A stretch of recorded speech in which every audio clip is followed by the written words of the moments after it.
أعوذ بالله من الشيطان الرجيم.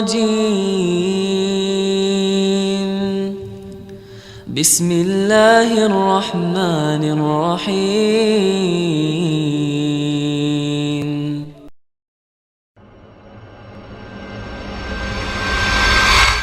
Utsman bin Affan, Khalifah Rashidah yang ketiga, radhiyallahu anhum. Utsman ini adalah sahabat Nabi yang pemalu sekali. Pemalu sekali Bapak Ibu sekalian. Saking malunya, kata sebagian ahli sejarah Islam, dinukil athar dari tentang beliau saking malunya sampai nggak pernah lihat kemaluannya sendiri. Saking malunya sama Allah. Satu waktu Nabi SAW lagi duduk di sebuah kebun kurma. Salah satu tradisi Nabi SAW kalau musim dingin, beliau suka berendam kakinya dengan air panas. Kalau musim panas, beliau rendam dengan air dingin. Waktu itu kebetulan lagi musim panas, Nabi SAW duduk di sebuah kebun, ada genangan air, beliau rendam kakinya sambil gulung gamis beliau sampai di atas lutut. Maka ada satu sahabat namanya Abu Musa al-Ash'ari berkata, "Ya Rasulullah, saya mau jadi penjaga kebun anda ini, supaya nggak boleh sembarangan orang masuk." Kata Nabi SAW, "Jagalah, dijaga." Lewat Abu Bakar. Abu Bakar mengatakan, "Apakah Rasulullah di dalam, hai Abu Musa?" Kata Abu Musa, "Iya." "Baik, izinkan saya masuk." Kata dia, "Sebentar, saya tanya dulu Rasulullah SAW. Rasulullah izinkan, saya izinkan kamu masuk. Kalau tidak, nggak boleh." Maka Abu Musa pun masuk, mengatakan, "Ya Rasulullah, Abu Bakar minta izin." Kata Nabi SAW, "Izinkan dia masuk dan sampaikan kalau dia termasuk ahli surga. Jaminan." Maka masuklah Abu Bakar di kebun itu. Duduk di sebelah kanannya Nabi Muhammad SAW. Dia lihat Nabi gulung gamisnya sampai lutut, Abu Bakar juga ikut gulung sampai lutut, rendam juga kakinya di situ. Enggak lama kemudian Umar datang. "Abu Musa, apakah Rasulullah di dalam?" SAW. Kata dia, "Iya." "Baik, izinkan saya masuk." Kata Abu Musa, "Sebentar, saya tanya Nabi dulu. Kalau Nabi SAW izinkan, baru kau boleh masuk." Maka masuk Abu Musa mengatakan, "Ya Rasulullah, Umar datang minta izin." Kata Nabi SAW, "Izinkan dia masuk dan sampaikan dia termasuk ahli surga dan dia akan mati syahid." Jadi memang Umar bin Khattab kan waktu mau meninggal ditusuk oleh Abu Lu'lu', ya. Lagi sholat ditusuk sampai meninggal, gara-gara itu mati syahid. Maka Umar pun masuk, duduk di sebelah kiri Nabi SAW. Dia lihat Nabi sama Abu Bakar lagi gulung gamis sampai lutut, dia juga ikut. Umar ikut sambil berendam kaki di situ. Datanglah Utsman bin Affan. Tanya, ini secara kebetulan dengan hikmah Allah begitu terjadi. Jadi mereka biasa tiap hari cari di mana Rasulullah, mereka ngumpul gitu. "Hai Abu Musa, apakah Rasulullah di dalam?" Kata Abu Musa, "Iya." "Izinkan saya masuk sebentar, saya tanya Nabi dulu." Tanya, "Ya Rasulullah, Utsman bin Affan minta izin." Kata Nabi SAW, "Izinkan dia masuk dan dia akan diuji di akhir hidupnya serta dia akan mati syahid." Jadi di akhir hidupnya Utsman bin Affan banyak fitnah, ya. Dikatakan dia nepotisme lah, dia apalah, segala macam fitnah yang tidak benar, sampai akhirnya terbunuh, ya, di tangan kaum Khawarij, orang-orang yang membenci kekuasaan beliau. Akhirnya meninggal dunia, gitu kan. Kata Nabi SAW, izinkan dia masuk, sampaikan dia termasuk ahli surga, tapi diikuti dengan cobaan sebelum dia meninggal di akhir hidupnya, dan dia akan mati syahid. Lalu kemudian masuklah Utsman bin Affan. Waktu Utsman bin Affan masuk di kebun itu, tiba-tiba Nabi SAW turunkan gamisnya, lututnya ditutup. Abu Bakar sama Umar tanya, "Ya Rasulullah, tadi waktu kami masuk, anda nggak tutup lutut anda. Kenapa waktu Utsman masuk anda tutup?" Kata Nabi SAW, "Ala astahi min rajulin istaha minhul malaikah." Tidakkah aku malu sama laki-laki yang malaikat aja malu dengan dia? Jadi Utsman bin Affan ini luar biasa, malaikat malu dengan dia. Kata ulama tadi, dia tidak pernah lihat kemaluannya sendiri, apalagi kemaluan orang lain. Saking hati-hatinya gitu, ya. Seperti itulah. Utsman bin Affan juga ini termasuk orang satu-satunya dari umat ini, Bapak Ibu sekalian, yang dianjurkan kalau beliau masih hidup sekarang, maka berlaku hadis ini. Tentunya berlaku di masa beliau hidup, ya. Kata Nabi SAW, "Hai muslimin, nikahkanlah anak perempuan kalian dengan Utsman."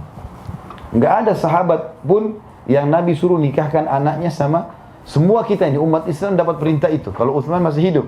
"Hai muslimin, nikahkan anak kalian dengan Utsman bin Affan, karena saya tidak nikahkan dia dengan kedua anak perempuan saya kecuali karena wahyu dari langit.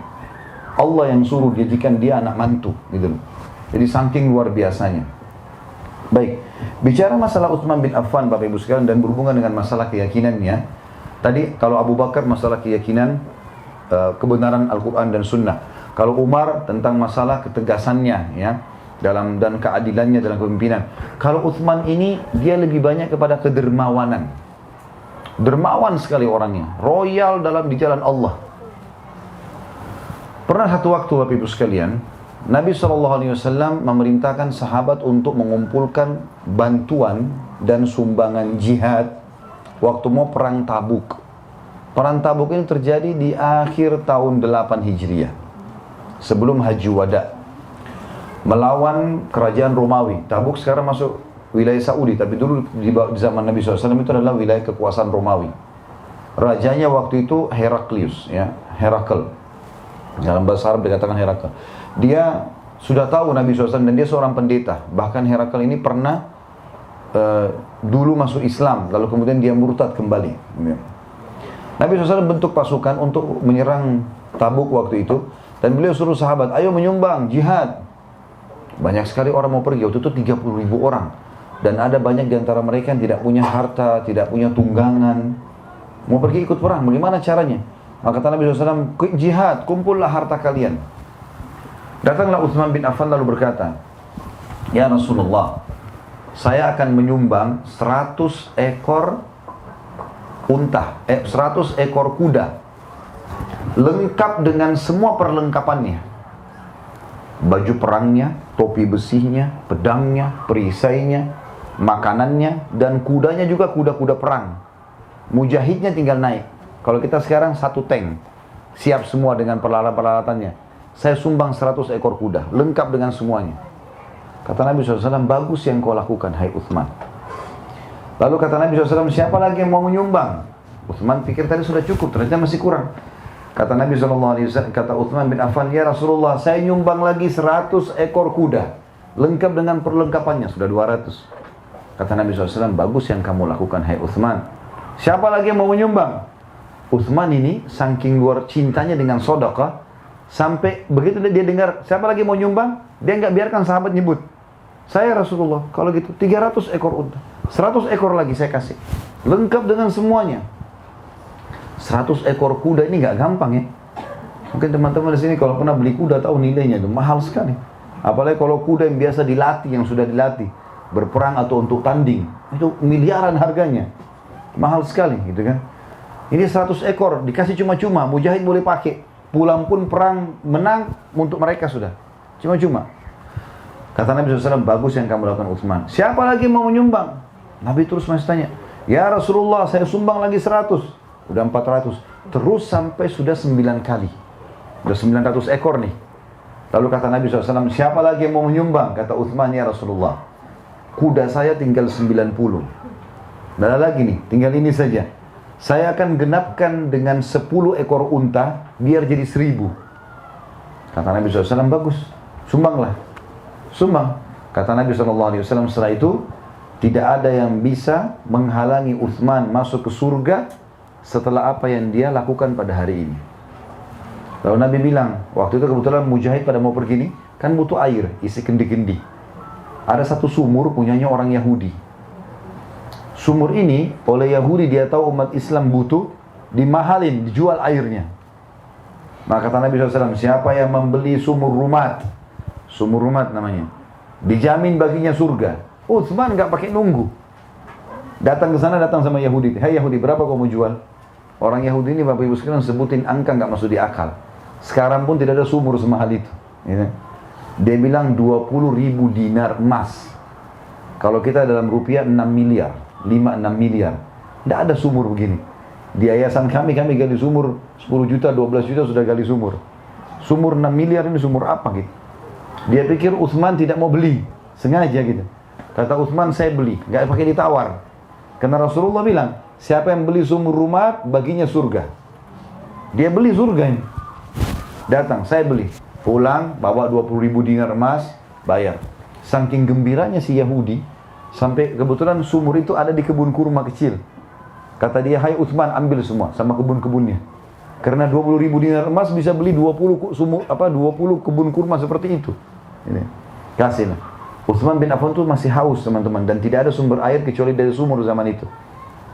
Maka Utsman tidak minum seteguk air pun, kecuali dia sudah mengatakan, hai muslimin, ini wakaf buat kalian, silakan minum.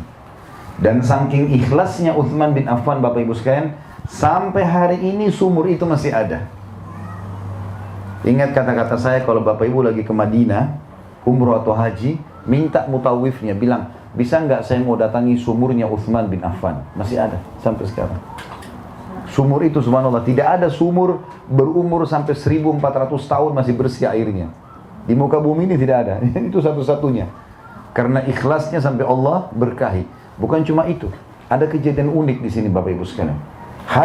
Di hari ini, Utsman bin Affan punya rekening di salah satu bank syariah di Saudi.